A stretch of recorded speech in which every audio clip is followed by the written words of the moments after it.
And I'm going to hit the transcribe so that we can have AI assisted, so Clayton can use that if needed.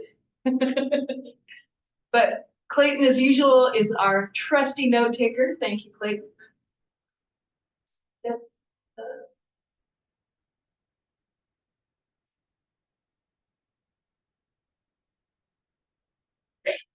All right, so I can't officially call us to order because we don't have a quorum. We need a quorum. But when we get one, we will officially call to order. So I'll call to attention at 6:38. I did send out the agenda and the minutes from last meeting to the committee members to take a look at. If anyone have questions on the meeting minutes? Okay. Okay, oh, we have one. So still 6:38. It's still 6:38, and we can call the meeting to order. Thank you, Claude. Thank you. So officially calling to order at 6:58, now 39. Adopting the agenda. Take a look at the agenda on the screen and let me know if we have any additions, any friendly amendments to the agenda. We're not hearing an update from those. He didn't respond, so I should not get a.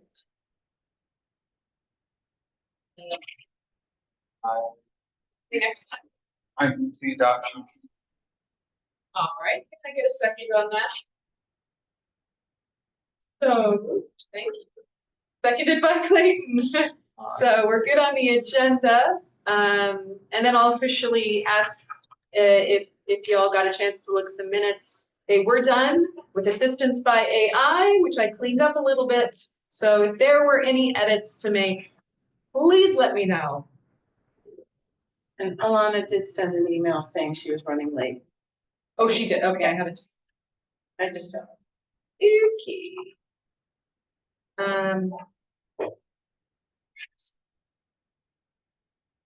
And hopefully Donald Notice can join us next month, February. We're going to have 2 presentations next month, that means. We'll have Donald Notice, hopefully, and HDFC Coalition wants to talk about the bill that we talked about at the beginning of November, which has a new number this year, so 880 instead of 990. So they want to come and present next week or next month, and if we have any specific things they want us to cover, let me know and I'll let Mike. Yeah, they should talk about if the bill allows the HDFC by solving. Okay, so that's one of our questions. All right, so he said to let him know if there's any other questions. So I guess just forward to me and I'll forward it along. I'm sorry, what was so HDFC has been working on a bill that we discussed a couple months back regarding private finance law and HDFC's so they have a bill that Robert Jackson put forward, supported by Al Taylor, supported hopefully soon by Cordell Clear. I think they're working on that right now. And they're going to come and give us a little update on it. It's Bill S something 880. S 880, right? Bill S 880 is the new one. New year, new number. So yeah, they're going to give us an update. So if anyone else has questions, feel free to email them to me. What was the other presentation? Oh, Donald Notice with they're the new Manhattanville management company. Oh, okay. Yeah. They're maintaining rent and I guess the contractor did. I don't think they're the contractor. I don't know how that works then. I will ask Donald at the next meeting how it works. They did send us we can get into that. We can send the packet. Well, maybe we can take a look at that later. I think they get paid. Is that what it is? All right, so we got a little ahead of ourselves, but did we officially put the minutes in? I move we adopt. Second. Liz seconds, thank you. Minutes are accepted.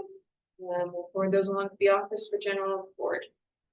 General board is this week on Thursday, so we have one of those very short in-betweens, but I don't have any action items, so shouldn't be too much of a problem getting the minutes in.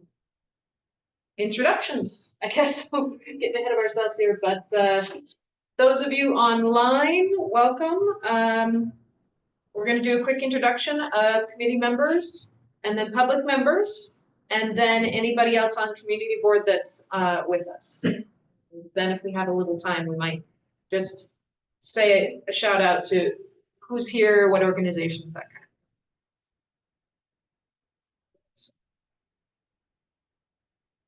I like to try to see people. Yep. Okay, so I'll start. Signe Mortensen. Hi, Owl. I am community board member for 12 years, I want to say, and officially a member of this committee for up on 115th Street. Housing use.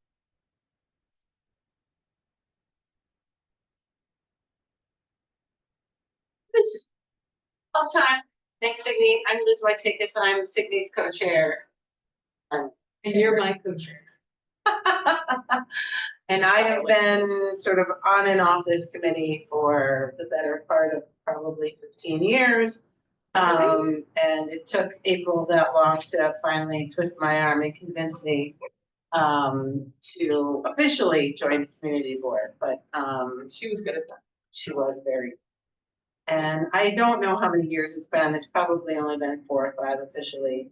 But I live in an HDFC on Calvin Avenue.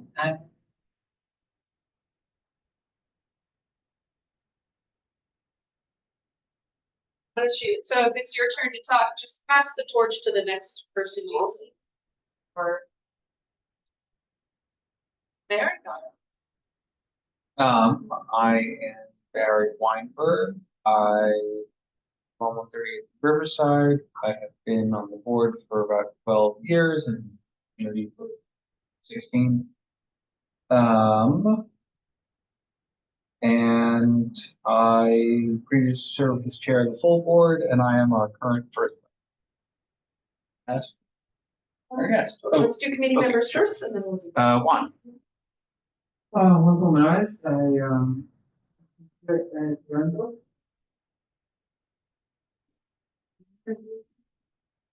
Um, 93, Army on Street. It is cool. Just be sure to speak up. I see there's audio is occasionally cutting out. Might be the train that comes by once in a while, guys, but it also might be that people are speaking quietly. So. Thanks. All right, I'm Clayton. I am a member of community board. I've been on the board for a year and a half now and been on I live up at like 140 here. And I guess I pass it into the computer now. Do we have any committee members other than, no, because No they should be committee. here in person. So you could do public member, and that would be, I think Jared's on, if I'm not mistaken. Yep. I saw Olga. Hi, good evening, everybody. I am Olga Salcedo, public member. So I have been in the CB9 for more than 15 years. Now I live in C44 Riverside Drive for more than 30 years. I am in the board of directors of my building. So I love to work for my community, and thank you for all of you to the great job have been doing. Another April appointee. Yes. And passing to Jared. Oh, hi, I'm Jared Knowles, public member for a few years now, and I live up at 148th and Riverside. Awesome. Public members are folks that have applied to be part of the committee, but are not on the community board. So they're just, here to help support what the committee does and bring us ideas. And they're, folks in the community that have a lot of knowledge that can help us with our work. And they get to vote on community matters. And they get to vote on community members, matters into the record. Yeah. And Anita's on it. Is Anita on? Oh, yeah, AC. Hello, how are you? I'm Anita. I live in on 143rd in Amsterdam, and I've been for a bit, and really enjoy keeping up with the issues in our neighborhood. Thanks for all your help. Thank you, Anita. I believe we have a couple other community board members on. I see Heather Jason. Why don't you tell us who you are and what you do? Heather Jason, this is my 6th year on the community board. Lived in the community and been volunteering in the community for over 27 years. I'm also co-chair of the Landmarks Preservation and Parks Committee, and I live in Sugar Hill. Love it, Heather. Walter, why don't you say hello? Good evening, everyone. Walter T. Alexander. I've been on the board since 2018, co-chair of the Senior Action Committee and also a member of Arts and Culture. I was formerly a part of this board, this committee, but we'll see what's happening with that. And I've been in Harlem since 1954. Is that good enough? Wow. We'll take you back, Walter. We'll take you back. We're a week back. Thank you. Thank you all. 54. I love it. Am I missing any board members that are online? I see we're joined from a neighbor, the head of Housing and Land Use at 12. I love it. Hey, Gretchen. Yeah, oh yes, Gretchen Keneally's on, Oh, okay. or was. I thought I saw her. Yeah, Gary, you are the MVP for pronouncing my name right. Nice job. I tried. Gretchen Keeley. It doesn't matter. You can pronounce it however, but Barry's nailed it. I'm on the community board. I'm on the Uniform Services and Transportation Committee and the West Harlem Piers Economic Development Committee. And I just wanted to pop in to listen to what some of the other committees have going on. Your agenda was actually really intriguing. So I was like, let me hop on and see what's going on. I love it. Glad it brought you in, Gretchen. And who did you see, Barry? Wayne Benjamin here. Wayne still on there? Where you going, Wayne? Wayne? Hi, how are you? Wayne Benjamin. Actually, I chair land use for CB12, but I used to live on 149th and Riverside, but that was decades ago. Love it. Well, Wayne, thank you so much for joining us tonight. You know, we appreciate that. We need to get to your meeting next and collaborate and coordinate. Absolutely. You know that issues that hit you hit us and that hit us hit you. We don't just magically not exist after 155th. We know that. Absolutely. And there's, you know, definitely some developers in common, as you probably know. So thanks, Wayne. All right. Any other community board members? Otherwise, I do say, oh, Ilana just came. Oh, hey, Ilana. sorry. You're good. You're good. Ilana, say hello. Ilana's on our committee. Hey, everybody. Happy New Year, I guess. Yeah. That's it. Okay. That's She's been with us for, I don't know, 6, 7 years, 10, more, 10. I don't know. I don't remember. A long time. All right. And then I see we have some guests from DCP, which would be Jose and Audrey. If you guys want to just say hello real quick and where you're from. Hi, everyone. My name is Audrey Walks. I'm from the Department of City Planning, and I'm a borough planner working with Community Boards 9 and 12 in Manhattan. And Jose, if you want to just say a quick hello. Hey, how are you guys? Jose Trucius, Upper Manhattan team leader, working with Community Boards 9, 10, 11, and 12. Excellent. All right, and then a couple other visitors that I just want to shout out. We have Mark Ergang. Hi, Mark. How are you? Always joining our meeting to say hello. Tell us who you are. Oh, hi. How are you, everybody? Hi, Mark. Hi, Mark Ergang. I'm on the 125th Street Building Improvement District on the board. I'm the financial controller. We have some property on 125th Street and where Ergang Group. Haircut looks good, Mark. We like your hairdo, Mark. Oh, thank you. I just cut it and dyed it yesterday. Oh, nice. Yeah, You did it all. Yeah. And a shout out here, Hayel, who Hayel, tell us what you're up to. Good to see you. Good to see you. I'm sorry I'm not on camera. I was in transit. I will settle down in a few minutes. My name is Heidi Sanchez. I'm Director of Housing for Broadway Housing Communities. I'm also on the steering committee for 695 St. Nicholas Avenue Tenant Association on 145th Street. Just getting the year started. Wanted to make sure I start the year right by joining the meeting and know what's going on this year. So great to see you all. And you were on leave for a little while, so welcome back. I don't know when you got back, but I was gone almost 7 months, so I'm back to the cold, back to the US. well, welcome back. We got a lot to Thank work you. on. Yes. Oh, and then I see you and Chen just joined us. Yuen, why don't you just say real quickly who you are? Welcome. Good to have you here today. Hi, good evening. Happy New Year, everyone. Just popping in to, as Jael says, to start the new year right, so where we are on these projects in the community. Excellent. Glad to be here. Thank you.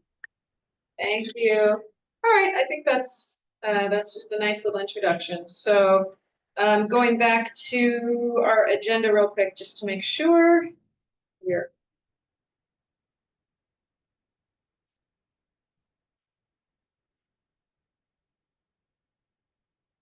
okay.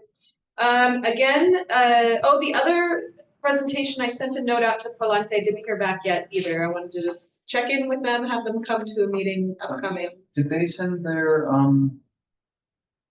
end of 2024 report? They might have, I might have missed it. You see, but just haven't seen them in a while, so maybe just get an update. Say hi. They come I will say they come every month. I think they were here last month on, I don't know. Really? Maybe not. Well, just like an official hello and presentation. They probably were. I wasn't here. Both like, I have no idea when I was here or not. Time. Time, yes. That said, you were here, I wasn't here. Oh, I was here, but you weren't. Oh, I need to read those minutes better. You wrote them.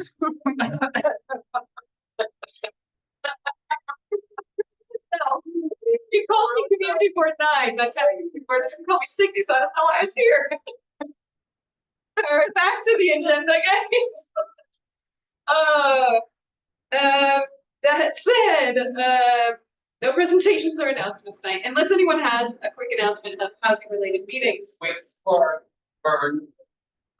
Sorry, you're right. We have a couple of guests here with us. So sorry. Please introduce yourself. Nice to meet you. My name. I work in Harlem. I don't live. I've been going to different community board meetings. Harlem. You work in the neighborhood. I work in Central at the Maisel Center. Oh, Documentary yeah. Center. Yeah. And I'm Sam. I guess I've been here in the state of Columbia. So, been years. So yeah, I've been around more decades. Yeah. I live on 155th Avenue. So, and I'm just being friend for drop by and listen. yeah, it's awesome. More the merrier. Yes. So that said, presentations and announcements. Anybody have any housing related announcements that they really want to let us know about? We also have new business, which we can ask to have longer discussions if anyone has anything. I forget. Last month we had the 644 capital commitment letter on the agenda, but Olga wasn't here. Is it worth asking Olga? Yeah. Olga, you there? Olga, you still there? She. Oh, no, I think she disappeared. No. All right. I have a question for, Hello, Cindy, you hearing me? Oh, there she is. Hi, Olga. Yes. Olga, we found, we got a letter saying that the 644 Riverside Capital Project had been approved. And so wanted to get your take on that, if you had any thoughts on that. Well, according to the board, HPD lawyer, he didn't approve the UHAP project while they had to come to finish the violation we have in the building. They was working in the 12th floor on the roof.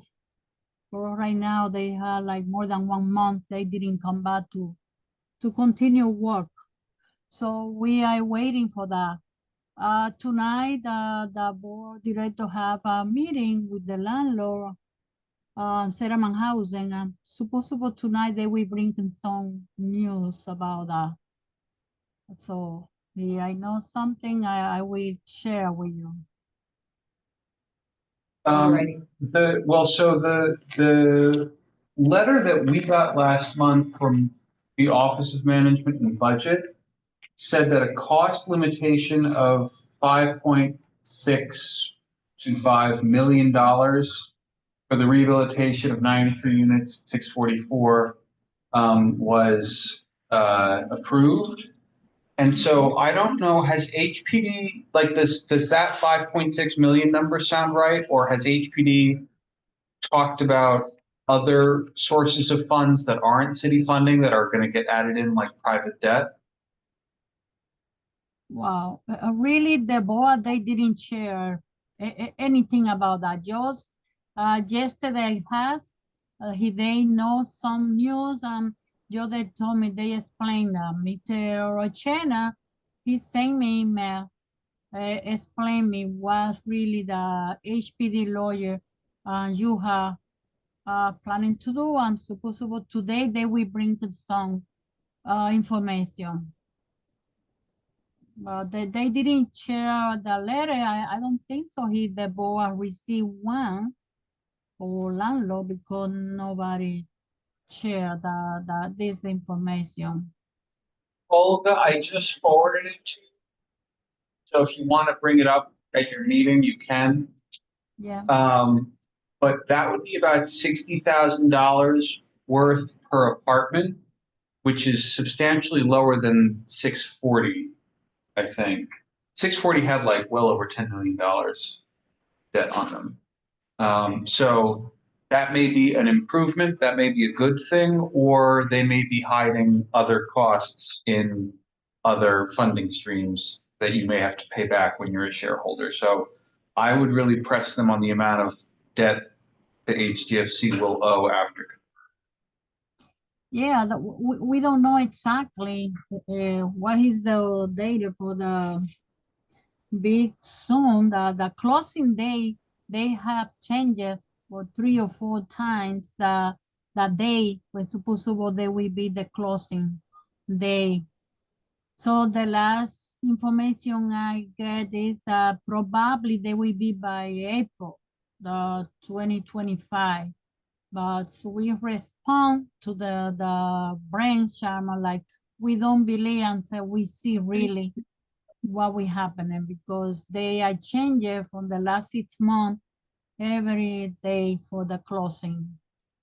So, right, but that's the closing date. So at 640 got into the trouble that a lot of TPT buildings do, which is that HPD and the sponsor SHUHAP put so much debt on the building from the repairs that the maintenance for an apartment is like $3,000 a month.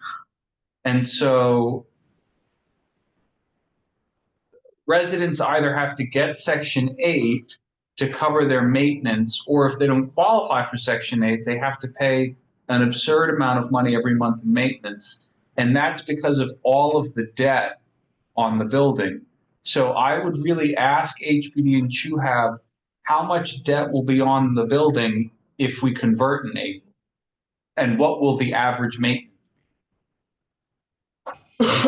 Well, that right now issue about the Section A, I know about the 3 tenants from this building in C44, where the HPD asked them to relocate them in another building when really they get the apartment side, the family composition, because these 3 different tenants, they live for themselves.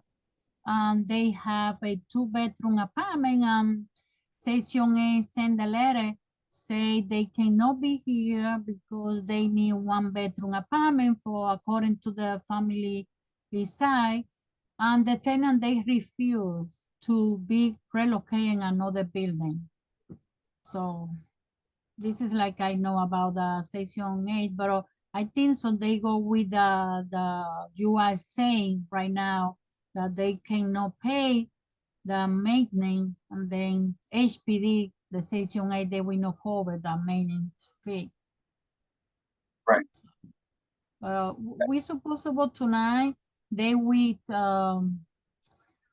schedule a tenant meeting because nobody know exactly what's going on here.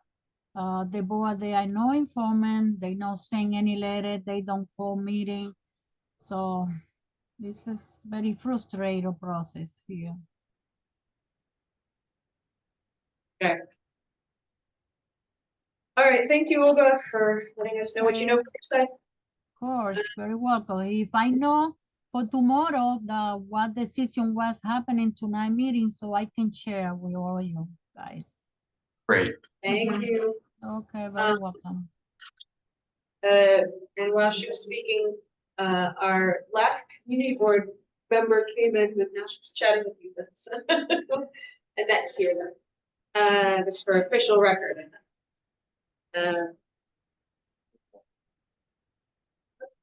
Walter. Yeah, well, yeah. Any other new business discussions to add? I don't know if this is old business because I mentioned it in June, but there was that local law that went into effect last year about requiring a licensed master plumber to install a gas oven, and they charge like upwards of $1,800, making it ridiculously expensive to. I have neighbors that have bought gas ovens and fitting in their living room because they're we're in affordable units, and so I wanted to revisit that if we could maybe invite, or I think it was what was his name, who was it Lander? I can't remember who was behind that. But we did look into that local law to see who kind of put it forth, and we were gonna follow up, but then we had the summer break. So I don't know if that should go under old business or new business, because we really haven't done anything in terms of action, so. Okay. What was the law? I don't remember. I was trying to find. I thought it was 157, but I don't know. I know 157. The best person to have come talk to us about that. Barry, you mentioned it, and I cannot remember. I don't know if it was if Brad went. I can't remember. It was whoever. It was. I'm not sure. I don't remember because that was in June. But whoever was behind, I think he was the one who kind of was behind that law. I mean, it was part of a group of laws that deal with like emissions, and also the gas safety, which came out of, I think, the gas explosion in 2016. But It might be local law one. It might be because 157, which is going to start requiring gas monitors to be installed by May, Class B residential buildings is going into effect, but it's not that. So it might be 152. I think it's 152. I'm sorry, I'm not prepared for that. I literally just remembered it now, and I'm like, oh, we didn't really get to that. So I think it's 152. But I mean, I think a lot of people don't realize because it went into effect kind of during the later stages of the pandemic, like I think it was like last year maybe the year before. And there's not a lot of information. It's very confusing. Some management companies are enforcing it, like my building, some aren't apparently. And if you live in like a home, like it's your home, like your single family home, then there's nobody to force you to comply, right? So like, it's kind of. Is everyone online hearing what this is? Wondering if there's anyone else out there that's dealing with local law 152 requiring you to backfit with gas? So basically, the Department of Buildings requires you to have a licensed master plumber. You have to have a limited oh my gosh, what's it called? An LL modification of it. So they're treating an installation for a gas appliance, a gas stove, like a modification, as if you were modifying a pipe. It's actually to take the old stove out, tie it off, and then put the other one in. But the problem there is that you put you at the mercy of having to hire a licensed master plumber. Right. They charge, and I've looked into it, and so have my neighbors and other people, like $1,800. An oven is like $900, less than that. It's cost. It's not affordable to adhere to the law. When you're living in an affordable unit, like in my building, where most of us are, it's an 80-20 building. Right. Like $2,000 to put in an oven that costs $600, $700 is ridiculous, and there doesn't seem to be any hardship exceptions. It's insane. It doesn't make any sense. Just wondering if anyone else on the line has dealt with that local law 152 and the cost of master electricians. No, it's a plumber. Plumbers, sorry, master plumbers having to come in and install the gas appliance. All right. Well, we'll see who maybe we can get to talk about that at a future meeting. Any other new business items that anyone wants to bring up before we move forward? And we'll have it. All right, so moving from new business discussions to old business and subcommittee task force reports. We had a great chat a couple days ago with Walter Alexander, Daria from Arts and Culture, Barry, myself, Liz. We've always had the RKO Hamilton Theater Task Force and the Film and TV Task Force on our agenda, but it really makes sense to kind of do a little reorganization here. And we've been trying to find someone to help us reinvigorate the RKO Hamilton Task Force. So Walter agreed to step up to the plate on the task force for that. And I'll talk a little bit more about the next item after he goes. But Walter, go ahead and introduce yourself. And we had a great chat the other day about next steps on kind of reinvigorating this. So tell us what your goals are here and what you want to do with the task force, RKO Hamilton Theater. Tell us a little bit about it. Okay, everyone. While I was online listening, I went back to do some research, and the theater was opened in 1913 as a vaudeville house. And it's been vacant for quite some time. I was trying to figure out how long it's been vacant, but it's been vacant too long. There have been renovations to, I know, 3 theaters in particular, actually 4. King's in Brooklyn, the one on Grand Concourse in the Bronx, the one on 175th Street, which is the Reverend's old church, and the one they recently renovated on Broadway, where they elevated the theater a whole level. So why not, as the theater sits there vacant and not producing any kind of income, and it's an excellent place for arts as well as visual, and it's an adjacent property on the 147th Street side, which has been sitting there vacant, which really would be beneficial to seniors and artists living in the community. So we started the committee a couple of years back before COVID. We were able to go inside the theater to take a look at it. We left off with trying to get an architect to survey the place to see what's needed. That kind of fell apart. So I don't know. Do we just recently just said this has to let's see what we can do with this. I know there's a lot of regulations. We have to deal with the owner of the property. We like to get the communities also their input, which would be beneficial. I saw something about there's a group in Colombia that had started to do their own thing. So I want to link with them also. But I'm looking at political. The I'm corner. looking at. Yeah, we Oh, give you the okay. bigger. Can you hear me, Barry?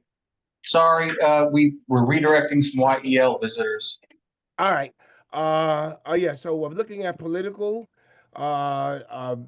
benefactor, and any other type of resources we can get for funding. There's a lot of money out there. I'm not familiar with the process, but I'm willing to dive in and do the backstroke, do the forward stroke, whatever is needed to get this project off the ground. So at the last general board meeting, we got a couple of people that were interested in joining the task force. As Sydney said, we had a small meeting Saturday to just throw out some ideas and see where we at with this. I'm hoarse today, got a sore throat. Anyway, I'm looking forward to getting this project off the ground as much as we can. I also found out that the Metro Theater is also in process of renovating as well. So I think they took a step up where they needed $7 million, I guess, to start that process. So I think the interest is out there. It would be a boon to the local community, especially the arts and culture, as well as housing committees, and also community engagement, because we can have general board meetings, et cetera, there. So we had artists in residence. I'm not sure if they're still on board, Classical Theater of Harlem, and we want to see what we can do. So I'll be getting this task force together. Hopefully we can meet, if not every month, every other month, to see what progress we've made and where how we're going to be looking forward. Thank you for stepping up to the plate, Walter, and getting this started again. Just so those who are on the line, if you don't know anything about what Walter's talking about, the RKO Hamilton Theater lives currently at 147.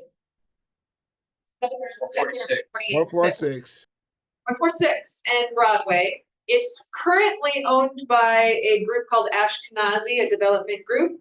They currently are leasing it out to businesses like Snipes wear, it's streetwear, it's clothes and sneakers and things. Let's see, Spectrum's in there. So there's a couple of, they're just leasing out commercial space. The back of this building is a big theater. It used to be, as Walter says, a vaudeville theater.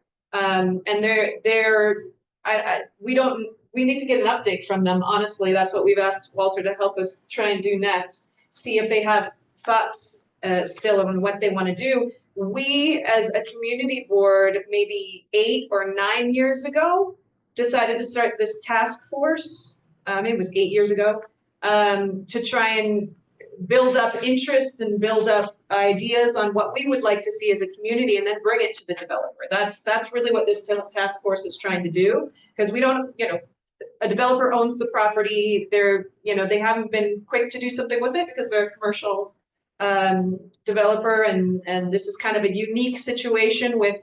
It also involves landmarks, because the outside of the property is landmarked. The theater outside is beautiful, as well as the theater inside, and we would like to see both, preserved if we can. There's a lot we are considering. We did a big workshop, a big visioning meeting where we talked about what we wanted to see, and of course, affordable housing was big. Maybe build on top of the theater. Art space was a huge thing we wanted to see, and then preserving as much of the theater as we could would be amazing. So, it's a trifold of things that we're trying to do here. It's going to be I'm sure, a give and take of what. Yeah, but money is the key, right, Walter? We need to find. Oh, yes, it is. But there's money out there.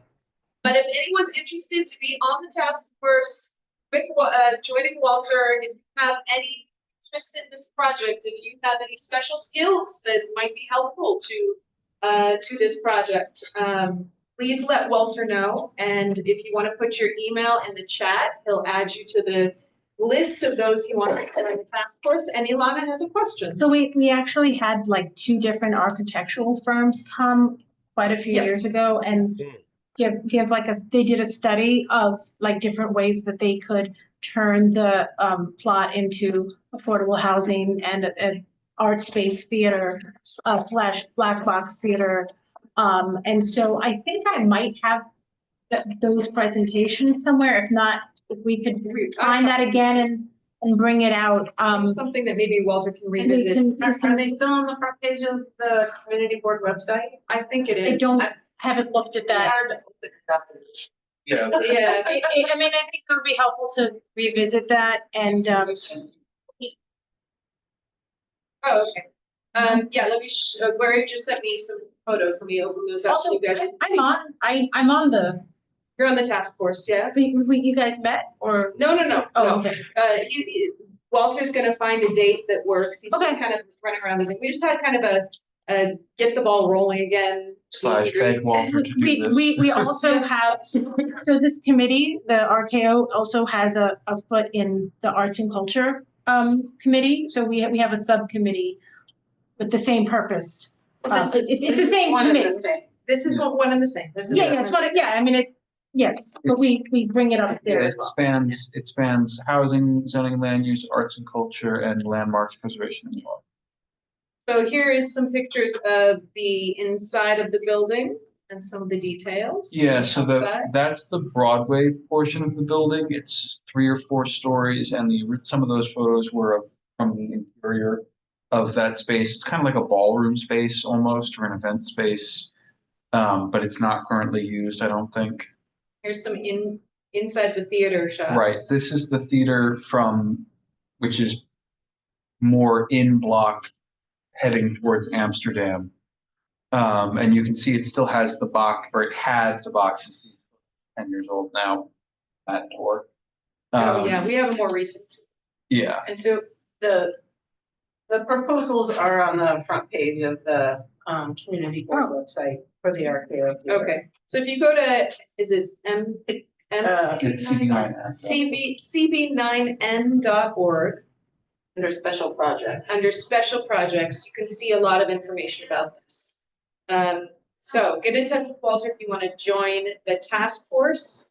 The task force covers many areas, including housing, landmarks, arts, to this project. Yep.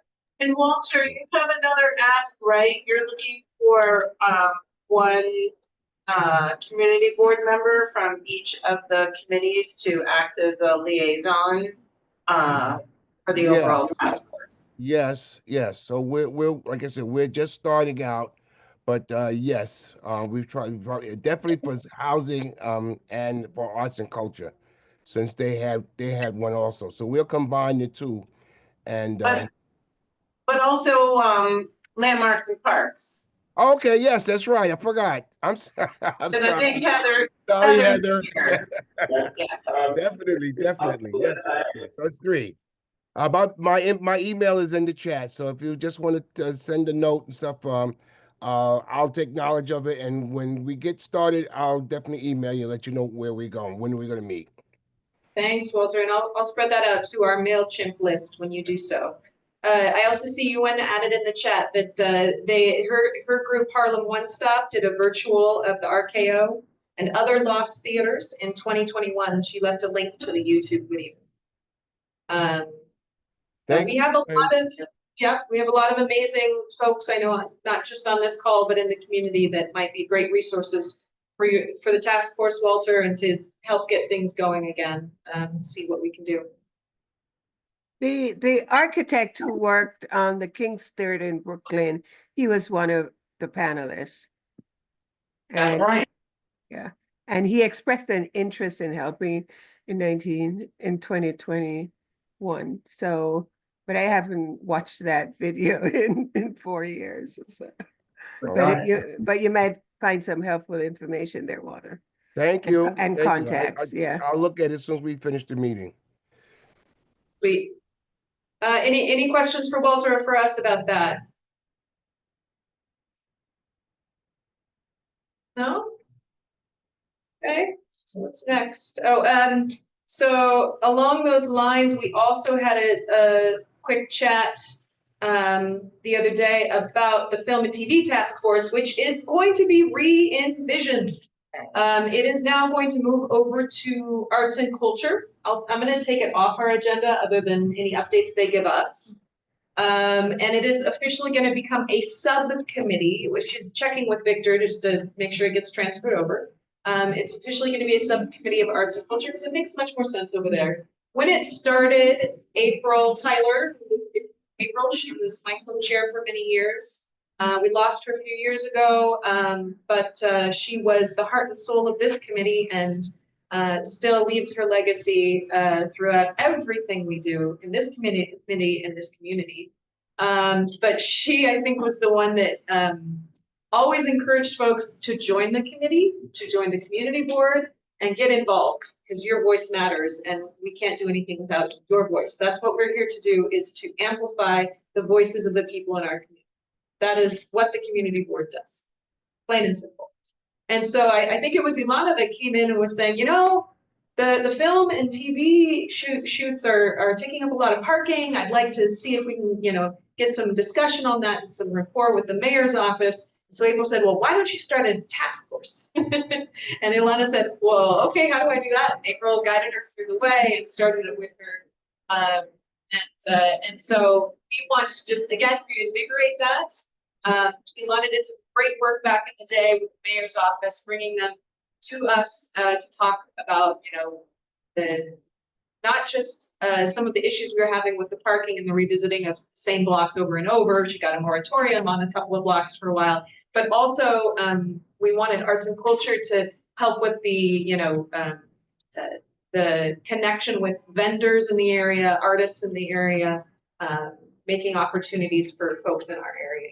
And, you know, they scout out locations up here, and I'll tell you that I've reached out to location managers for these shoots, and they donate a little bit of money to block associations or other nonprofits that might be on the blocks that they're shooting on, just because of the, you know, the use of our blocks and our space. So don't be afraid to call that number if they're on your street. If you have a nonprofit or a block association or something that they could donate to, it's an option. So they usually have like a card where they're supposed to put up the card. Yeah, I mean, and so you call the production manager's number. It's always there, and the worst they could say is no. But we've gotten. I've never had a no. I had one. Oh, okay. Kind of, it wasn't a no, but it was a never got back to me. But all the other times they've been very helpful. A pot of money that is there for, you know, giving back. Yep. So don't be afraid to ask. Gretchen confirms in the chat. So so that will officially go over to arts and culture as a subcommittee.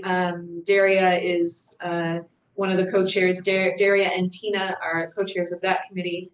And they will take the reins from here and take the torch.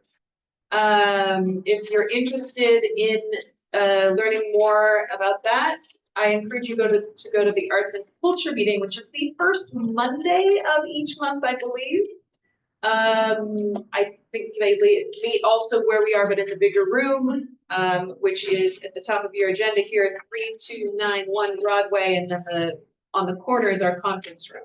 And they meet there on the first Monday of every month. So if you'd like to learn more and join that committee for their subcommittee reports, please do so.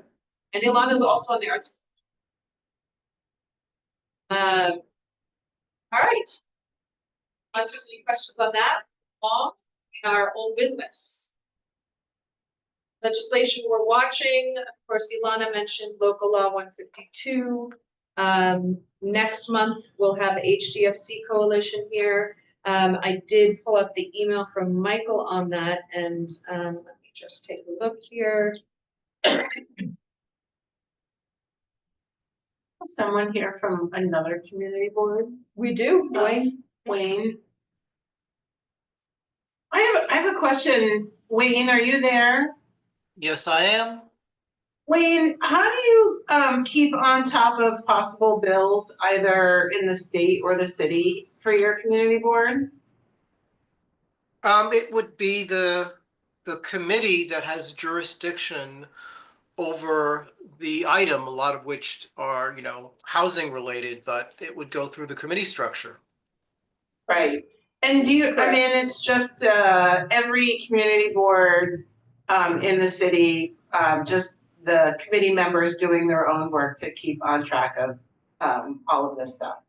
Well, but I mean, also there are, you know, stakeholders or community-based organizations that may bring, you know, a matter to the committee's attention, but it's then the committee's responsibility to, you know, take the steps necessary if the community board needs to do a resolution or needs to pull someone in, the committee then, you know, has that responsibility. Yeah, same as us, but Right. I mean, you're wondering. Yeah, I'm wondering if there's a way in which the community boards can band together to somehow have this information shared with us collectively. I have a friend who manages the Atlantic Avenue bid out in Brooklyn, and all the bids have a firm that they pay into that report every week that could impact their bids. So I guess this is what's on my mind of, it's great that the bids are, you know, use their money in a way in which that I think that's really effective. Whereas, you know, the community board, you know, this is all just on each of us individually. And I think that would be interesting to me if there's a way in which that we could collaborate. Yeah, that's an interesting point. Years ago, I know the chairs of community boards 9, 10, 11, and 12 would meet on a regular basis to discuss. You I know, remember that, Wayne. Yeah, Not that many. Yeah, it was not. Yeah, and this is something that, you know, I think would make sense for those chairs to look at. I know that we often in CB12, when we're looking at the budget, you know, there are funds and we're saying, you know, what do we allocate them to? And if collectively we are retaining someone basically to act as our lobbyist, for lack of a better term, to bring these things to our attention, but also to work on our behalf, that would be a good use of funds and a good way to collaborate. No, I've thought about this a lot too in the last year or two. Because I think I showed you guys a report that CB7 was getting and CB across the way was getting during City of Yes. They had someone come in, what was his name, George? Oh, George James. George James. Yeah, he was a CBA member. He was a CBA member, okay. But he brought some amazing information and he seemed pretty unbiased when I watched his reports. I don't know for sure, but somebody like that works for us, right? I think he's an architect who's like very zoning code. Okay, architect into the sitting zoning. And he frequently is the person people hire when they want to challenge a DOT ruling that a building is like. I think Morningside Heights Community Coalition hired him to challenge the JTS Savannah building because they did this crazy fakakta land rights swap involving like dormers or something. It was a really weird loophole, but we did challenge. Well, when I was researching a lot on City of Yes, and what boards were voting, towards on that and things like that, he popped up a lot in community boards meetings with like a recap of what was going on. Now that's not to say, you know, we take what he says and go with it, but having someone recap things for us, like 3,000-page documents that we're expected to be able to read and go through. I see Wayne nodding his head. We're very lucky to have some people that can read and regurgitate on our committee into layman's terms. I'm not one of them, Wayne, but we have one sitting across from me right now. I lived through City of Yes, and I appreciate the fact that even if you put the information in front of folks, they may not read it. So to have someone kind of give them an overview would be terribly helpful. Yes, exactly. So maybe as the three uptown and central us, kind of band together to have a conversation and see if there's a way in which we can, you know, so once a month or let's even quarterly. To that. I think quarterly, if we can start that way, right? And let's make a commitment, Wayne, while you're here to try and get the chairs together again, and we'll bring snacks and have a meeting, and You'll bring and coffee. I'll bring coffee. I'm the coffee She's lady. the coffee lady. Nobody else needs coffee. Yeah, I got the coffee.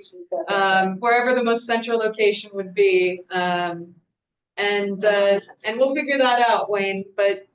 I will mention it to Catherine. Thank Great, you. thank you. Ilana, you have a question? Yeah, just a statement.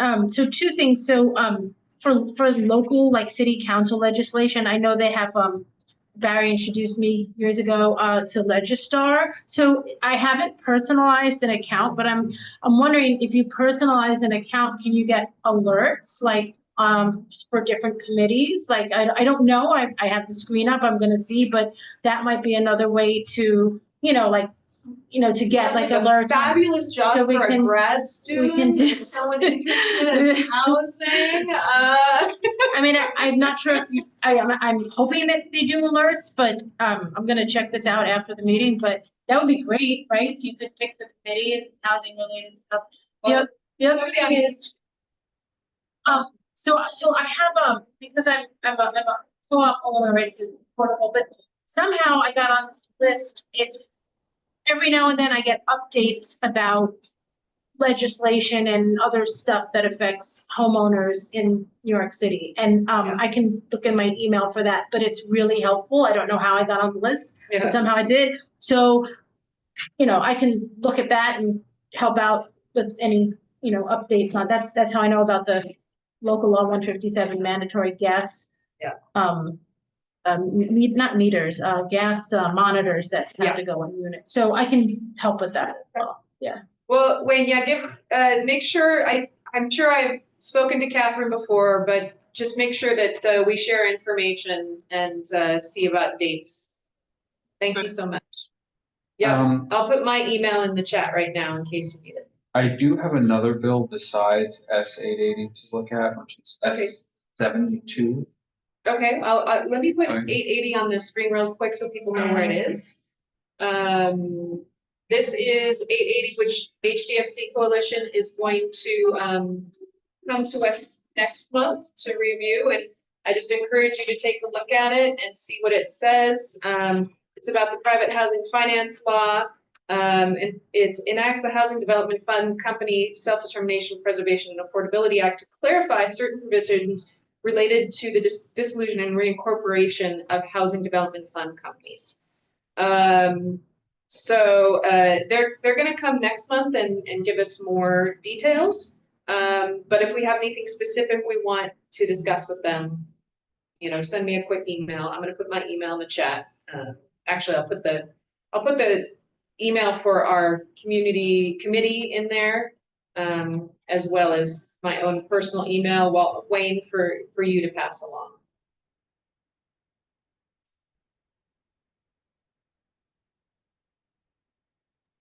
Could you also send the link to the bill? Yep, I'm about to do it right now in the chat. This is my personal. Please only give that to people that need my personal. And then here is the link to 880, S880. And if you have any specific questions, they've been working on this bill for a couple of years. Sponsor, of course, is our own Robert Jackson, who's close to it. Was our own. But Al Taylor is also on it, and the Cordell Clear, we're working. I think she's ready.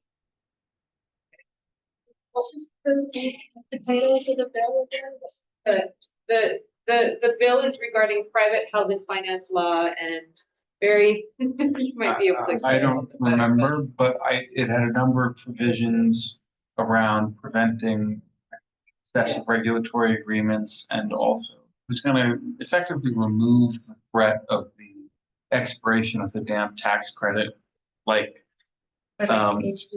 as a tool that HPD can use to force HPDs to sign for regulatory agreements. That's good. But I think it also contained a provision to allow HDFCs to un-HDFC.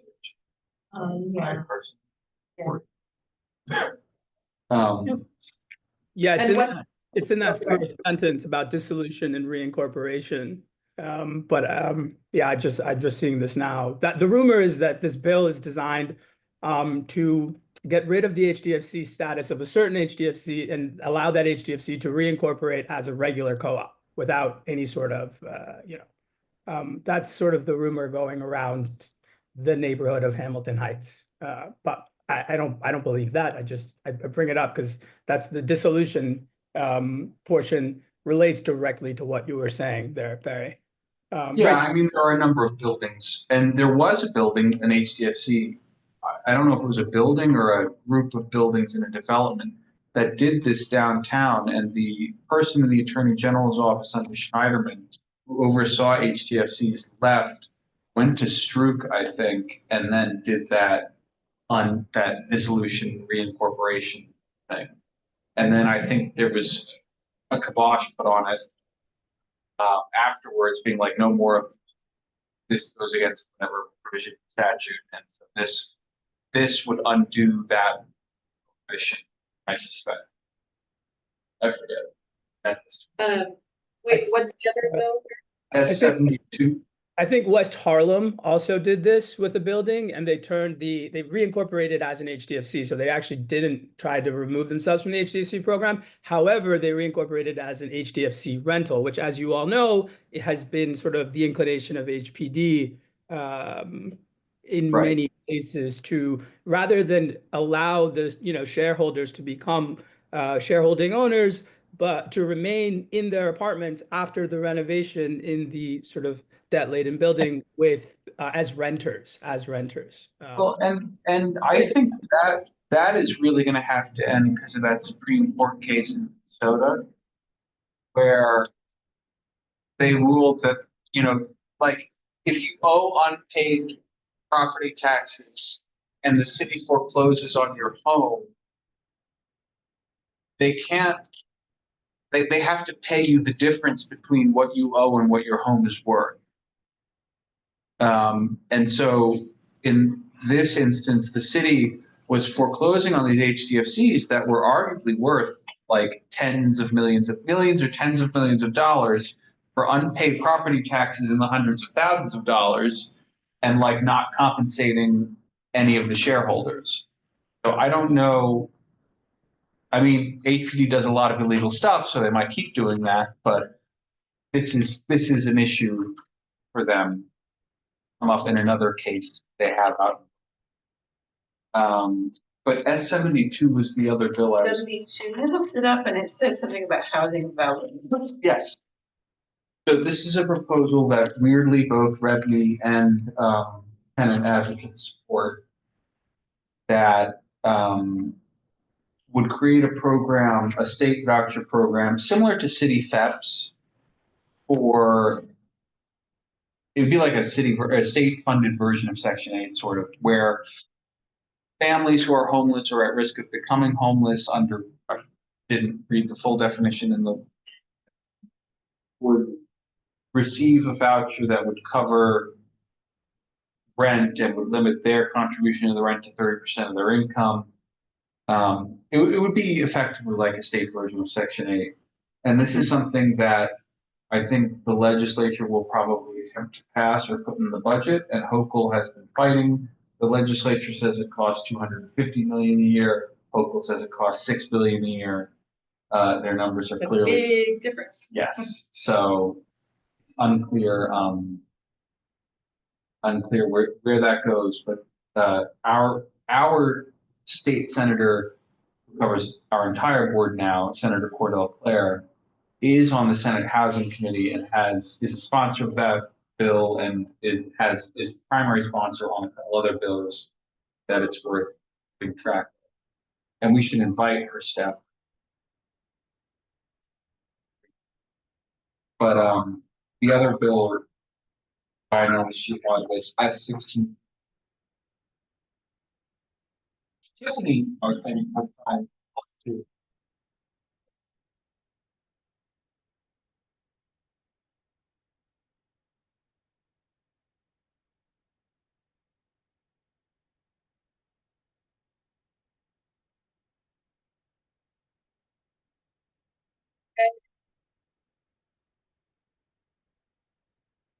Don't think it's gonna be now. That's. Go to. If you go to the Senate bill, go to that other tab. That's what I was. Yeah. Give me a keyword. There. Fire rent stabilized. Give it a keyword. And then It's Bill S-1642. of 2025. Yes, yeah. yeah. No. Go to the other tab that had the other bill open, Signy. Yeah, go to the other. Go to bill. any. Yeah. Yeah, go to the. A-1642? No, go to the other, go to the state page, the New York State Senate. That you were on in that other tab. And then go to Cordell's picture on it. Oh, not that far. No, she's not on here. No, she's not on here. Oh, that's how I found it. I go to the advanced bill search though. Where is it? Bills and laws. Airdrops. Look at that. We probably airdrop. Come on, kid. We're getting hit. We're hit. Yes. Co-chairs. Oh, good Lord. Kind of amuse ourselves. All right. Is this it? And then keyword search, Open Apple F, fire. Open Apple F. Man, Command F. Command F. We'll bring up the find. Okay. There. Okay. Open Apple. Yeah, we don't have open apples. That tells you my age. Those youngsters over there are giggling at you. All right. If we didn't have a little fun, what use would it be here? Okay. Listen to your All right. Bear with us, everyone. All right. Requires rent stabilized housing accommodations lost or destroyed due to fire, natural disaster, act of God, act of war, or eminent domain to be replaced in any succeeding construction in the same parcel. Now, where's Tiffany? She'll love that. Yeah. So for context, there was a building on 136th Street between Broadway and Amsterdam that had a terrible fire 10 to 12 years ago. And the landlord dragged his feet, but eventually rehabilitated the building. The tenants have a right to return to their apartments if they're unstabilized, but years later, the landlord filed for what's called a substantial rehabilitation finding, which says that if you substantially rehabilitate the building and you basically redo 70% or whatever it is of the building, you can remove the apartment rent stabilization or rent control after the tenant. So as people move out of those apartments are going to go market. And this provides a perverse incentive for landlords to have fires and then destabilize their units. Yeah. So the whole article about how some have this last way building owners deregulate units market and blocked everything. Every year we have at least one buildings that have a fire and they're almost over. And this is always a major concern of ours. And DHCR does not do a very thorough job checking the documentation that the landlord submits that claims they have substantially rehabilitated. So, okay. This is a good bill, and we should talk it up with other people. Wayne, we're talking this up to other community boards, drumming up support. Hey, sorry to interrupt, but just before we move over from that HDFC bill, I just put in the section 3, And it's pretty clear that, it says it clear, an HDFC with expired regulatory controls may dissolve and reincorporate under the business corporation law. So I don't know, it kind of seems like maybe that would encourage the sort of decrease of the number of HDFCs. I mean, I don't know. That's just something to consider, I think, about that law. Yeah, it would be for buildings that want to give up the tax break and go to the market co-op. But the public policy question for us is, we know that these crazy regulatory agreements and foreclosures that HPD wants are unfair because they're trying to change the rules of the game that everybody agreed to in 1992 or whenever they signed the agreement for their building. But then this also is changing the rules of the game and removing formerly city-owned buildings that were given over if they agreed to be this type of limited income co-op to now not have that income limit. And so, like, just like we don't like when HPD changes the rules of the game, I don't think it's fair to then have the other side. Yeah, that makes sense. I think it is a response to HPD. It also, like, HDFCs, just if you look at the prices in terms of the market, they still remain at their most expensive, far more affordable than, and I hesitate to use that word for some. Listen, if HPD can claim that $4,000 a month for an apartment in Brooklyn is affordable with a minimum salary of $125K, I don't think it's a stretch to say that an HDFC unit that costs $400,000 with the going rate is $1 million. And I agree with you. I totally agree with you on that. That makes perfect sense. What I'm saying is that HDFC unit in an HDFC that would dissolve and become a private business corporation would shoot up from 400,000 to 800,000 or $1 million overnight. Even further reducing the number of affordable units. But it's just a question. I don't think that would happen in my building. And I think my building would actually be interested in this because we are under a regulatory agreement that scares the Jesus out of everybody. And that is not necessarily disclosed when you buy into our. Well, the tax benefits would only apply to buildings that no longer have regulatory control. So it wouldn't apply to your building if you have any regulatory controls. And that to buildings that are not receiving any tax benefits anymore. It's in the section 3 that I put in the chat there. So it wouldn't be applicable. I think what Barry was talking about is a building that has essentially no relationship with the city, but may in the future receive a tax benefit under the state, I forget the name of the law, the very long private. It's Article 11.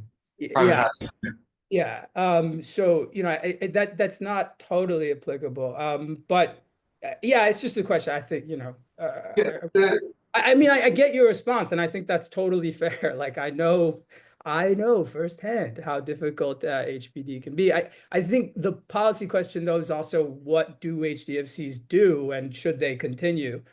Because it sounds like this is at least raising the question of whether or not they should continue. Yeah, I think that, and we can have this discussion more when the coalition presents next month. Yeah. But like, I have no problem with somebody who bought their apartment and like put in sweat equity to maintain their building in 1992. They bought it for $250. They put in sweat equity. Now they want to retire down south, and they sell it for $400,000 to somebody who meets the income limits as specified under the program. Go with God. Like, you were here in 1992. You stuck it out. You saved the neighborhood. That's fine. But HPD, that gives them a heart attack, and they want to stop that. And I think that's racist because they want to stop Latino and Black people from profiting from home ownership. But then also, I don't think then I don't think the pendulum needs to like swing all the way in the other direction too, and have it go the way of Mitchell Lama, where when a Mitchell Lama leaves the program, everybody instantly sells and takes a windfall, and it's no longer Mitchell Lama or affordable. And that's anyone. exactly right. And I grew up in a Mitchell-Ama, and I think that's the key point. I think that that's what I mean by whether or not there is sort of a reasonable and agreeable resolution to the viability over many, decades and centuries of HDFC. Mitchell-Ama was a fantastic program that had one big issue, which was that people could leave the program. I don't think it makes sense to put that same problem into the HDFC structure, which is not technically a program. I think it weakens HDFCs already. It may weaken HDFCs, which are already, sort of, like you say, we face a number of, I live in an HDFC, we face a number of fights, and we're prepared to fight, of course. But, I wonder if that, like you say, that exit door just makes things a little worse for us. And it also creates conflicts within buildings where if you have some folks who have paid $300,000, $400,000, they're not original shareholders, they've bought into the building recently, and while they complied with the income limits when they purchased, maybe they don't anymore, or maybe, they have wealth that is not their income that allows them to sit more comfortably. It would matter a lot more to them to leave the program than to their neighbor next door who was an original shareholder, who is now in her 70s or 80s and is on a fixed income, and having a $400 a month maintenance is really important to her because then she can stay in her home. If they leave the program and they have to pay full property taxes as a market rate co-op, her maintenance could double or triple. And that might be fine for the people who bought their apartment for $300,000, but it's not fine for her, and she would be effectively forced to sell because she couldn't afford paying the monthly maintenance. There's a lot of potential bad things from that I could see. And that's already a We're problem. closing in on 8 o'clock. I just want to ask if we can hold this discussion for the HDFC Coalition, because they are the ones that are presenting this to us next month. Yep. Okay, got it. Thank you. All wonderful conversation and much needed in this discussion. But I also want to include them on that discussion. I think that's important. Moving along, developments we're watching. So there's lots of developments we're watching. We know this. Is there any updates? Clayton, Liz, you guys seen anything possibly? Nothing that new in the permitting front. I think the one on 134. I went by that, and then there's additional work happening on one. And then there have been permits for the shelter on 130th, but there's no way we work with that. Yeah, so I think we're more or less in the same. Most of the sites have been looking at they're mostly the same place. Are there any new sites that we want to put on the radar here? We should invite back the shelter developer you were. Yeah. They came maybe a year or more ago to tell us. We had talked to them about considering upzoning so that they could get permanently for their, not in their shelter, but in their permanent housing building. They've got 2 buildings going up on one kind of. Remind me what the block was again? I think it was 129th, 130th, Amsterdam to the Convent. Yeah. Okay, I'm going to see if I can find the back and forth, the contact for that. Yeah, I think their lobbyist was, they're not the lobbyist, they're government affairs staff member.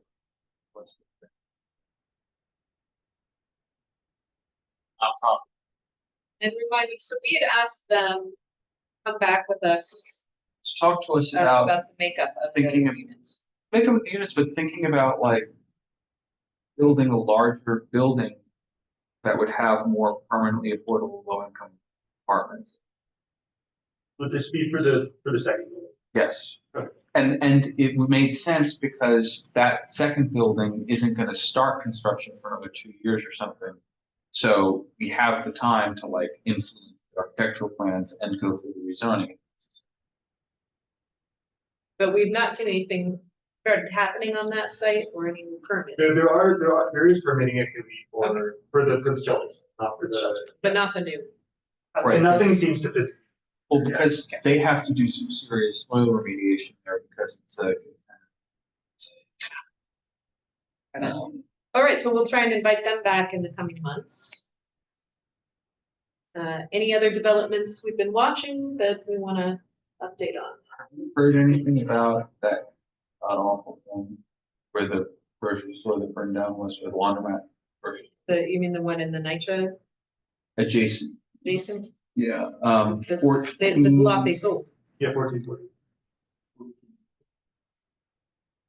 I think it's gonna have a group. Yes. Oh, it has a fresh And tax that's fine. exemption. Like in 20. Oh.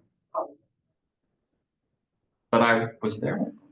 Or I had nothing to do with it.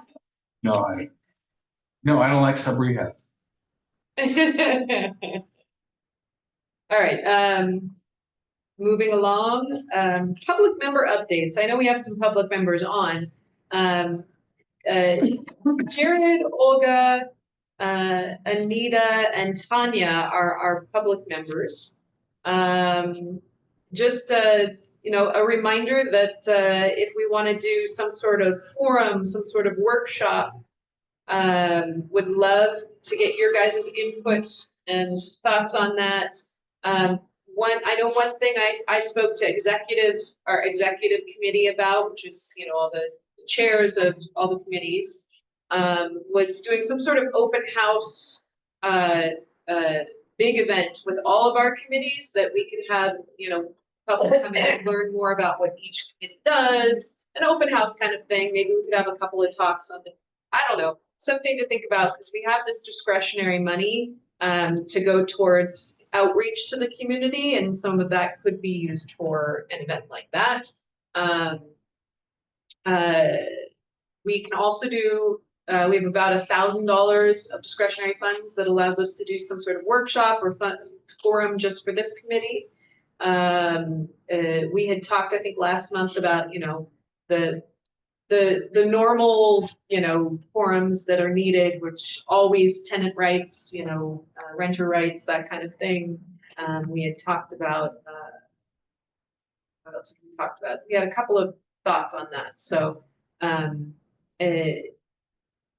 we need to spend discretionary fund by June. So we need proposals on that.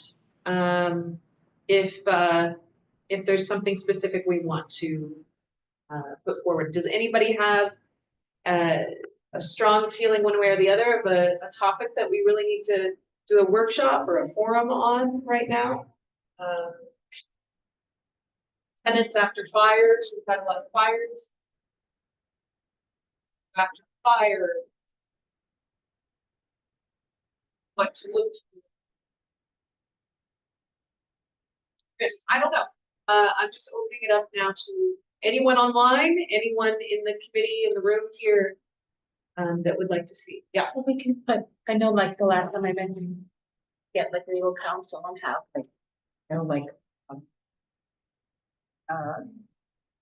sorry, I'm like, I'm trying to blank. When you have a continuation of the, why am I drawing a blank? I'm so sorry. Tell us a little bit more. I'm tired. I had a long day. When you have affordable units, when you have succession. Yeah, thank you. That's what when you like a plethora of things like succession, dealing with problematic landlord. I mean, I think we could do like a whole bunch of issues in one. The fire, what to do after a fire, HDFC issues. I mean, if we have a meeting where we have maybe someone from Alante or someone from legal services that work with us, and do that. I mean, They also do their own forms, which we certainly should be better about spreading the word. That they send it to us. Yeah. So don't want to need to reinvent the wheel, but I mean, I feel like the more information, the more of that touch points, the better for the community, right? I'm not talking us out of anything here, right? Because I went to one years ago on behalf of the board. It was about succession. Yeah. It was, a lot of people don't know about like the loopholes. And we sat down with a lot of HDFCs, April and I, and Barry and all of us, basically reissuing their original shares, stock shares, and trying to make sure that they kept their units and had succession plans for their kids. Because these are gold mines for generational wealth of families and things like that. And a lot of people don't know if you are, like, if you have some sort of renter, like affordable, rent stabilization or rent control that you can have, like if you're taking care of somebody, you're living, like if it's like a family member or somebody that you're close to and you're living there for 2 years, there's loopholes in the law if you're not on the lease. So things like that, I think a lot of people don't know about that. So we could help spread the word and just how to deal with problematic landlords and just do after a fact. I mean, it would maybe overlap with other workshops that are given by legal services, but I don't think it could hurt. I don't know. Well, we could partner with them on something and be co-sponsor. Also, what about what's going on with Cordell Clear's office and the Columbia situation? Like, I don't know if we can do something with that also. Barry and Vic have been very involved. Their infinite wisdom, they are holding a community town hall.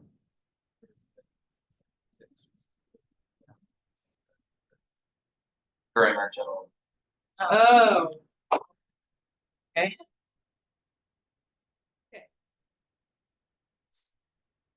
Intentional.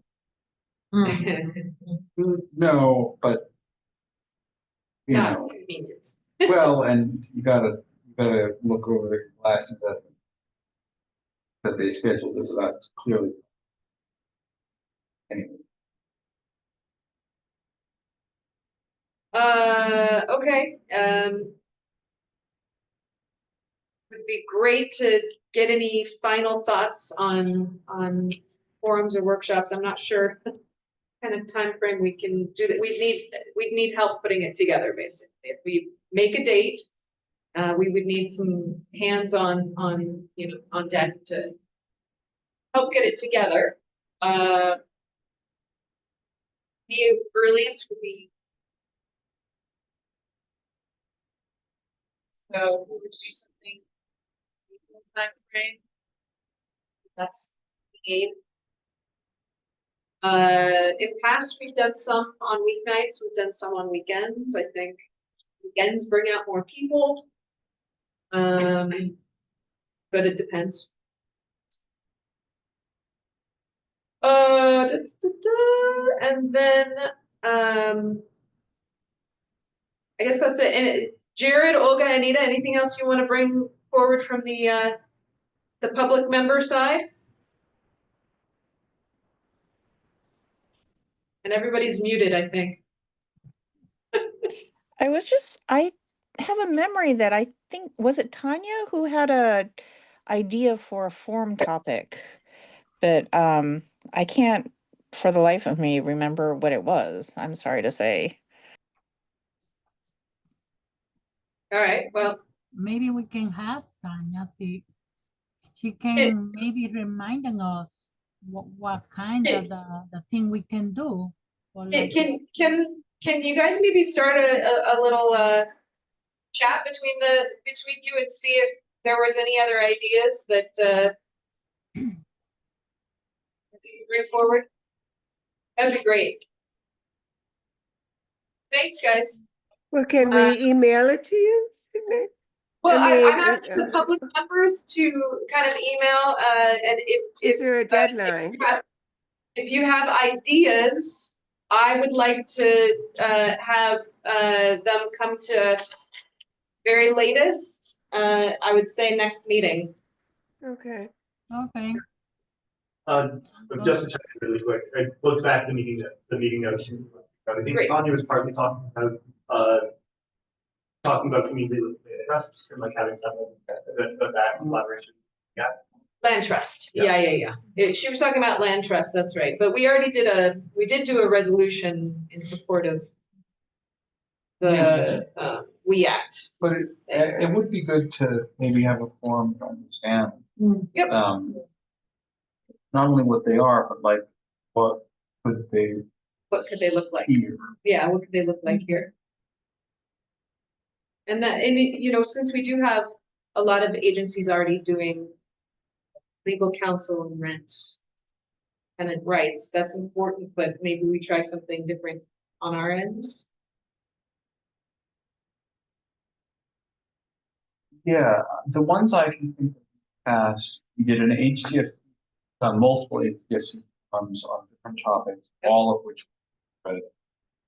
Done a forum on NYCHA issue at our children's foundation. Also good. Did another one also with CSS at Manhattanville about Pat Grad. Yeah, we did. And we did the Community Visioning Charrette forum, or the task force did, for the RKO Hamilton at Aaron Davis Hall.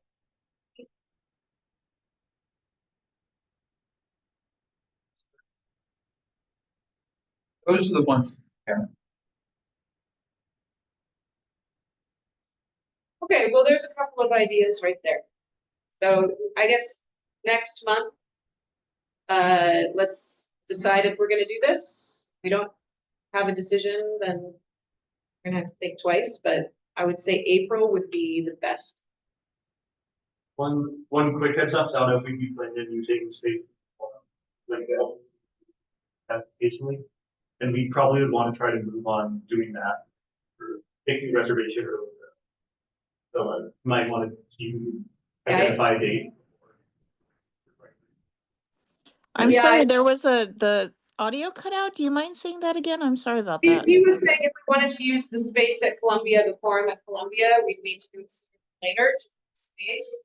But because of the issues with that, I go elsewhere. Because, you know, we can't get our stuff together then. That's the only downside of trying to reserve space at Columbia. It needs a lot of lead time. Yeah. A lot of lead time. All right. So moving along, Morningside's Community Coalition updates. I don't think anybody's online from MHCC. But they did email. But did they email something? No.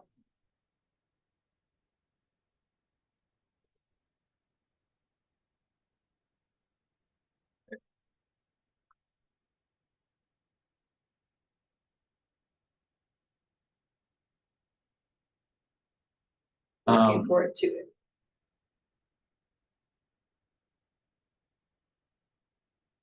Okay, I got it. From today, right? Yeah.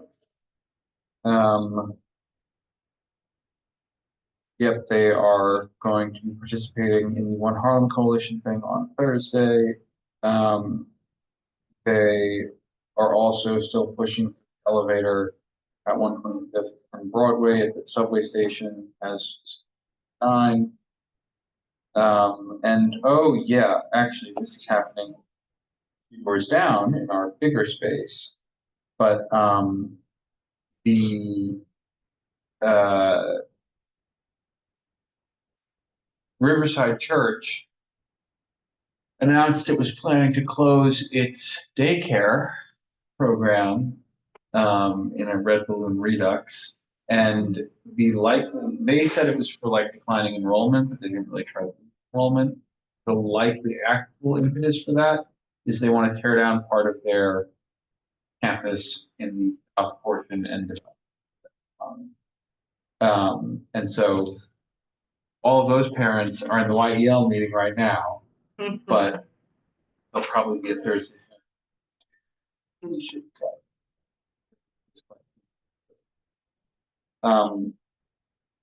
the other thing that from MHCC is that they are planning a major community discussion in April, which is another community visioning workshop. They haven't had one of those in holy shit 7 years, 6 years. Not feel that long, but it was pre-pandemic. Yeah. So that was those are their updates. Based in there. No updates on redevelopment. What was the last email we got from City Council land use? They had change in staff and they were delayed. That was the last I remember. Unless there was something. Land Use Division, Chelsea.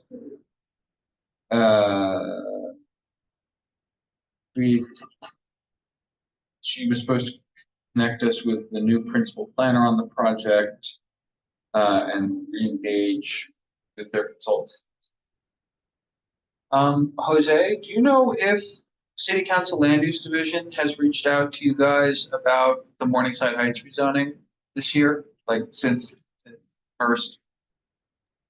Hi, we haven't heard anything yet, but Audrey, feel free to say if like you have heard. I haven't heard anything since last 2023, I believe.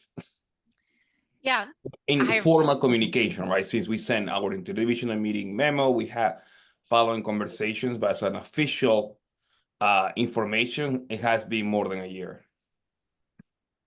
That's right. The last updates I've heard have actually been at these meetings. So that's where we're at. Yep, cool beans. While we have you though, are there any other citywide text amendments being cooked up that we should batten down the hatches for? I can never say never, but right now, thankfully, no. City of Yes for Families was announced by the mayor and in the state of the meeting, right, on last week. I am yet to get more details on the specifics on those, but it is going to be, I think a response to what a lot of community boards raise in terms of, the elimination of the dwelling unit, what is it called? Size. Yeah. Factor. So, and the ask for additional family size houses, housing in general. So that was announced. So right now, we only have as much information as was shared at the State of the City address. So, but if and when that changes or evolves, we will certainly let you know. Yeah. And the Manhattan Plan, don't forget about that one. What plan? The Manhattan Plan. 1 million housing in Manhattan in the next 10 years. Again, that Hold on. 1 million new housing units or 1 million total? 1 million total, 10,000 more, I believe it is. Oh. That's Adam's plan. Where's he going to build? I would like to say, we, as I just said about City of Yes for Families, we have as much information as the public has heard in the State of the City, which is to say, just an announcement, but no further details. So that's if you drop your nitpicking on our rezoning, we can give you 1,000 units. That's 10% of the need. I can't put it past it, and I think I will definitely acknowledge some of the work that some community boards have done if that comes to pass, right? I think in terms of housing opportunity, there was some sort of a communication that we have with Community Board 9 and increase for R1s, R2s that we haven't seen in the past, which, City Council ended up essentially saying no to. But it has been noted to a lot of the work the community boards, not just our community boards in Manhattan, but some community plans and some research that community boards are doing are influencing the work that's being done in the Department of City Planning. But yeah, as Audrey has said, we do have some information in terms of like it needs to happen. Timeline, no, really. But again, as you know, we have an opportunity. We ensure to share all the information that we had. These are not going to be plans that just originated tomorrow or so. It has to have some sort of background information and some of research that has been put together by the department or other agencies. So once we had that, we'll send that information and we'll do our typical outreach process and work with you guys as soon as possible. I think, to be 100% fair with you, I think it's all right that the mayor announced it at the state of the meeting. At the same time, he announced the city agencies, and to be transparent, we just heard the day before, so it wasn't something that was cooked. As a lot of the public might think, we are just passing things behind. What is it called, like bathroom deals or something like that. This was essentially announced to leadership at the day before, and I think to the staff half an hour before, I think, Audrey, right? The start of the meeting. That's correct. So, but I think it's fair enough because we work on that and get back to you guys as, when we get more information. All right. Thank you. So we're almost there. I've been tasked to make these meetings end no later than 8:30. So anything on the till side that we need to be aware of? I'm sure it'll be another fight in the budget. Okay. I think we already spoke about HDFC. Plenty. Actually, Sydney, Yes, I have yes. a few questions if you don't mind. Okay. Thank you. So, sorry Take a everyone break. for being late. Some of you know me. I'm Andres Orejuela. I've been attending the HDFC meetings since 2015, 16. I remember meeting Barry when, what was it? You were 23, Barry, or something? When I had a lot fewer gray hairs, yeah. Yeah, well, I had more hair, so we could talk about. My back wasn't going out every other day. It was a different time. But April was there, and April was very frank. And as you probably already could tell, I tend to speak frankly too. So I have a few questions. Just what I've found is that the meeting can be a good sort of place to talk to other people who have experiences like this. Our HDFC has recently experienced an enormous increase in monthly payment from CPC. Our escrow analysis is based on a wildly sort of inaccurate estimate of what our insurance costs will be each year. So I was just wondering if anyone has any experience with mitigating or reducing an Sorry, escrow Andres, analysis for monthly what is payment. CPC? CPC is the community. So CPC is essentially like a real estate development bank designed for affordable housing, retrofitting existing homes now with green solutions. They are the servicer for HPD's loans for many of the HDFCs. They function as a bank essentially for the city. Have you never heard of CPC's Community Preservation Corporation? Oh, them. Yep. Oh, them. Right. But go ahead. Don't stop there. That's why I'm here. So does anyone have, you're putting it out, yes, this is a great place to connect with other owners and other folks that have dealt with this. So you're putting it out there. Has anyone else ever dealt with this, the CPC and the loan process? And just to be clear, we're speaking with, representation and just also out to everyone. Wait, you said the escrow cost was going way up? Yes. And so is it possible that they just budgeted in that you were going to be paying the absurd ripoff you have insurance rate? That's exactly right. They're using the Gallagher estimate. Right. Yeah. And yeah, so I mean, the step that I was thinking of taking, I'm happy to hear if anyone, but it sounds like, I don't know, either we're very timid or we have no experience here. The step that I'm thinking of taking is like requesting a written explanation of how they came to this escrow analysis. I've already sent them the updated insurance, which is like less than a third of the price that they budgeted for the Gallagher quote. And then obviously making the argument. In the meantime, they're requesting payments. I would call because, and I'm going to give you a very quick anecdote. When I was on my building's board, like we needed to do some work, but we had this like outstanding lien from the Department of Buildings on our DOF statements from like a crane violation. And the fine was actually for the contractor that had done the work like 5 or 6 years prior, but the lien was attached to our building.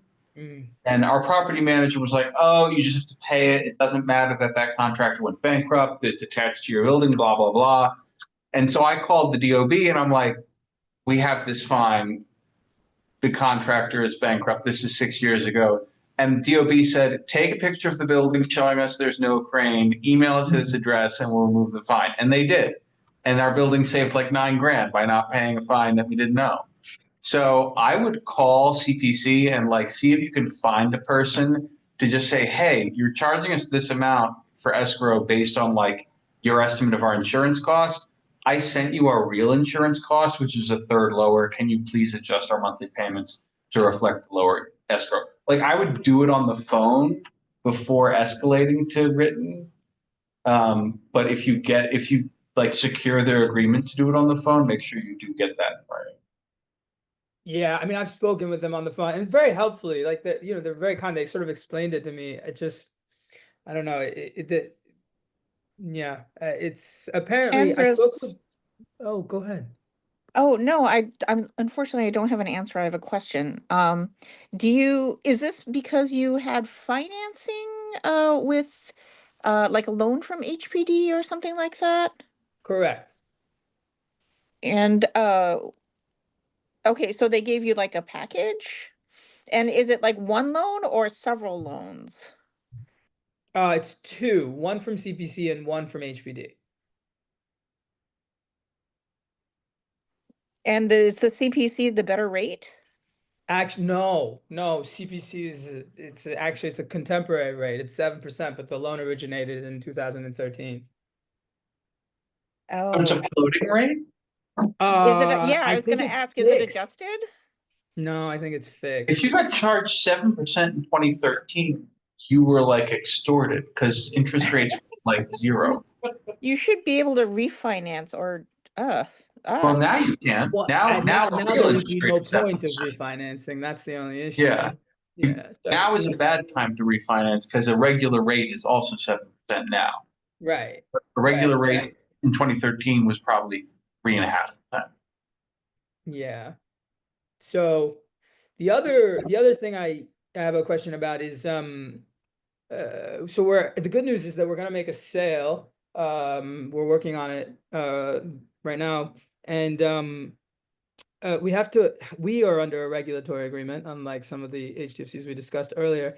And we have to submit some paperwork to our monitor, you know, whose sort of intermittent responses are, you know, disturbing, upsetting. But I need an example of like, so we're meeting and taking our notes, our minutes, but do you think I could just use a community board resolution as an example of like the resolution of of our board? Like, is it just the format of whatever Robert's rules? Wait, you want minutes or resos? No, we need to have a resolution that clearly states that the board voted and resolved to sell these shares to, you know, X person. Yeah, I would just use your board, right? You need a Yes, template. our board. I'm asking if the CB9 resolution, I'm basically asking for the language to do it. I want to get it done correctly. Does that make sense? A template for it. I don't think anything we have. Well, no. The wherefore, therefore be it resolved. Whereas therefore be resolved. I mean, you're welcome to, but I'm not sure. I would do something really simple. Yeah, of course. Yeah, it wouldn't have to be like a 10-page resolution. It would be Yeah, just keep it a few lines. Yeah. Okay. Okay. And then the last question I had about HDFCs was there's a new, what is the second commissioner at HPD? Not the, you know, there's like 5 of them, executive assistant commissioners, whatever they are. There's a new one there's a new Anne Marie Hendrickson there. Who is it? Barrett A. Nogler. I don't know how he compares to Anne Marie Hendrickson, but I'm sure she's incomparable. But I just wondered, had this committee, had CB9 made any overture to this new asset manager? At some point, I assume he's going to want to do something with HDFCs, and being that CB9 has the highest number of HDFCs of any community board, I guess it would be a great way for us to let the asset manager chief know about, say, for instance, that insurance policy rip off going on through UHAB, some of the other issues that HDFCs are facing. I don't know. I just wondered. It sounds like maybe this is news. Maybe we can I have a don't- meeting with her. What do you think? It looks like they abolished that deputy commissionership, Andres. Who is this? What's the No, name? no. It's are you at the? Are you wait the? What is it called? The map? It was the deputy commissioner for asset management was the old one. That was what's it, Office of Asset and Property Management. If you go to the organizational chart, the HPD organization chart, it is Assistant Commissioner for Asset Management, Barrett A. Nogler. Yeah, it looks like, so that used to be a deputy commissionership and it looks like it's no longer. So he's been there, I think, for a minute. Oh, I see what you're saying. So the deputy. Yeah. So he would have reported to Anne Marie. Well, actually, Anne Marie 10 years ago was not a deputy commissioner, I don't think. I think she was an assistant commissioner. And then she got a promotion in like 2016. So this is like an old Anne Marie spot. Yeah. Okay. No, we've never met him. We should invite him. They don't come to evening meetings, but we'll invite them anyway. But that's not true anymore, right? I've never heard it. Or can we ask for a meeting just to meet? And, you know, the HDFC in our community board area. Yeah, I think that would be. Do a future meeting. That's fine. He I just would like started working at HPD in August 2023, according to his LinkedIn. Got it. We need to move along, guys. 8:29. It's Annette was my timekeeper. So we need to move along. Ewan, is that a legacy hand? Or is that a question? No, it's not. It was a question I wanted to ask Jose and okay. yeah, and the other person Go ahead. from DCP. It's in the chat. You know, I missed December and I think I may have also missed November. But the last time I was at a committee meeting, there was, you know, a mention about that the tower and that they were not in compliance with certain things. And DCP said that they would check on it and get back to us because we need to know. It's important to know, you know, And so I'll it tell you- doesn't happen again. Yeah, Ewan, but Barry is gonna Let's call you. talk offline. It's with DOB Legal is the short answer. Yeah, it's currently with DOB Legal. Okay. Hey, sorry, Barry. Okay, I mean, we should check online too because you know we're trying to get some information as that as well. You know, we met with our leadership today. My understanding is the DOB has potentially have made already a resolution, a decision, and but you know we haven't been able to get any response on that, given that it's not shared outside agencies. So, you know, we had communicated that to our leadership. We told them what the discussion was last time at this community board, that you guys intended to reach out to the property owner for some sort of kind of like, you know, potential community benefit agreement, something that, you know, offset the issue that was happening with the non-compliance. But, you know, we can circle back offline, perhaps a call or a follow-up email. Yeah, we spoke to DOB in late December, I want to say, and they promised to keep us abreast. So, new development, I'll ask you, but they have not, to my knowledge. Okay. Yeah, like late December sounds right. I think December 18 was the last time we heard from them, where they were like expecting to make a kind of like a decision, but they wouldn't be able to share outside the agency. I think that was the response that we got. That's ridiculous. You're all working for the same man. I mean, you know. You'll be very surprised, Joanne. to the extent of how much we had to beg for information sometimes. And Ridiculous. They should, city council should I would not be pass a surprised. resolution or do some investigation on that. I mean, it potentially will be public once it makes an actual, determination or so. It will be in the website.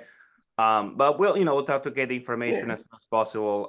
Yeah, but that's not the issue. The problem is, maybe it could have been avoided if all the agencies spoke to each other. Right. That And today I learned is the something- problem. Yeah. Today I learned something else from our general counsel, which is sometimes because DOB approves something doesn't mean that something is going to be built.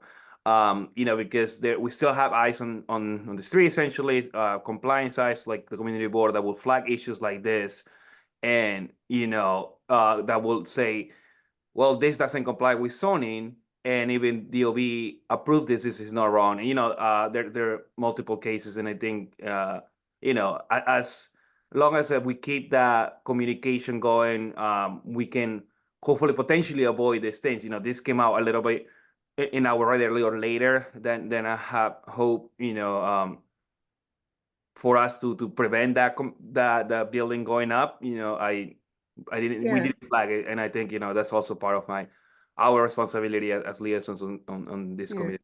Personally, I know the committee board potentially had already raised it before, but to my And we were told it was as of right. We were told it was as correct, yeah. We should remember this, when Mark comes for support for his Well, he won't come to MCB9 for that. He'll come elsewhere, but but we we should won't bring have- it up everywhere he appears in a not community the best forum. forum. Okay, we do need to move forward here. Move to adjourn. Move to, yes. Okay, I want to save the chat, so just give me 1 second. Yeah. Oh, yeah. No problem.